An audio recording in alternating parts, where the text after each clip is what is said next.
Hi, sana naman may cheat day na yan. Ay, meron na yan. Baka pang-kissing ko, meron na yan. Ano po, papagad may mukbang po ako. Ano kaya mukbang ko? Bilaong chicken, chapsuy. Karaman, mukha burger game. Baka ano ba dyan? Ano, baby?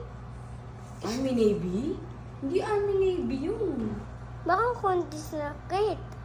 O baka Jayco. Baka naman lechon. Ay, wag na.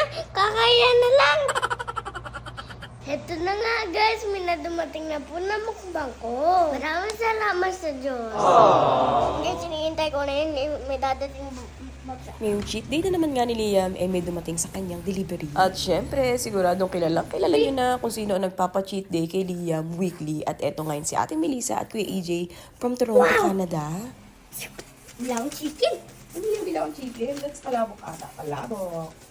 Alam nyo, sa totoo lang, simula nga nung nagpapa-cheat day to, sila Kuya EJ at Ate Melissa kay Liam, lagi na lang nilulook forward ni Liam ang kanyang cheat day. Nakita nga namin ni Daddy C na mas excited nga si Liam sa kanyang cheat day dahil nga dito sa mga surprises na pa-deliver nila Kuya EJ at Ate maraming Melissa. salamat Kuya EJ at Ate Melissa. Ito naman guys, may kasama naman siya ng lechon. Minsan nga, Thursday pa lang, iniisip na nga ni Liam kung anong ipapadeliver sa kanya ni Kuya EJ at Ate Melissa. Naman guys, palinaw ng ice.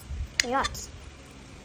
Nakakatuwa nga din itong si Liam dahil kahit anong ipa-deliver talaga ni Kuya EJ at Ate Melissa, enjoy talaga si Liam sa kahit anong pagkain. Vitamin na naman.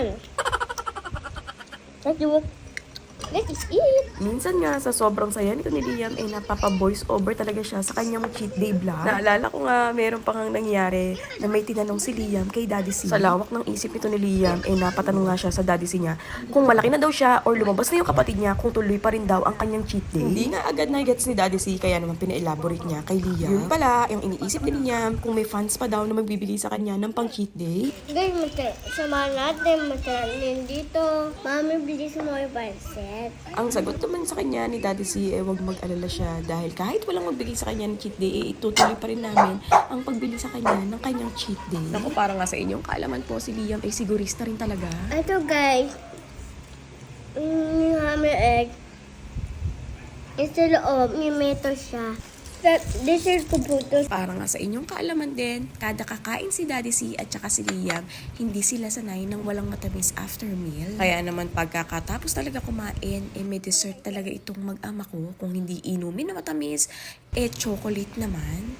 Ay naku guys, nabusog ako sa delivery ni Kuya EJ. Guys, dessert po tayo. This is it guys. Again, in behalf of Don Liam and family, maraming salamat kay Kuya EJ at Ate Melissa. Binigyan ni mami ng pansit.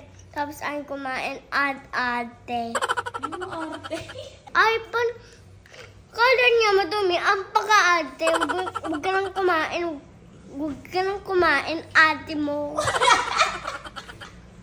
Ano ba't mo naman ginaganyan si Par? Guys, let's go. Kain po tayo ulit pansit. Salamat kay EJ at Ate Melissa dahil mas triple ang nagiging saya ni Liam sa kanyang cheat day. So yun lang guys, maraming salamat sa inyo. Salamat sa suporta.